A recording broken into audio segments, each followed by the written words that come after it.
Ուրեմն այդ Սևանի ճանապարհին չայնին որ իջնում ես, երեխեք են չէ կանգնած ծաղիկներ են ծախում, բան։ Ես տես նորմալ քշելով գնում եմ եկես տես հերվիս տեսնում որ մի հատ երեխա կանգնած այդ փունջը ձեռքը կյանք ասում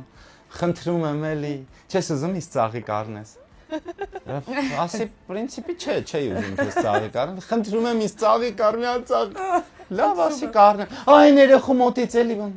Ասի լավ։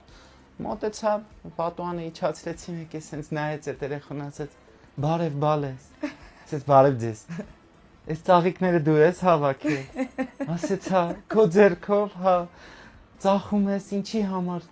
Տուն ես պահում, հա մամային պապային ես տանում գումարը։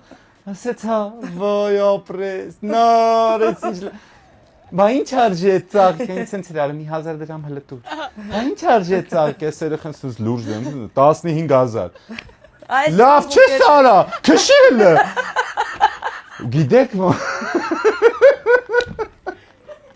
Այս կամբուկետ էր։ Այդ երեխու մանկությունը փչացավ։ Այդ երեխու։ Այդ երեխան երևի վերջի օրն է երևի եղել այդ երեխան, չգիտեմ։ Էլ չի կարող։ Ես շատ եմ փնտրել հետո այդ երեխուն, չկա։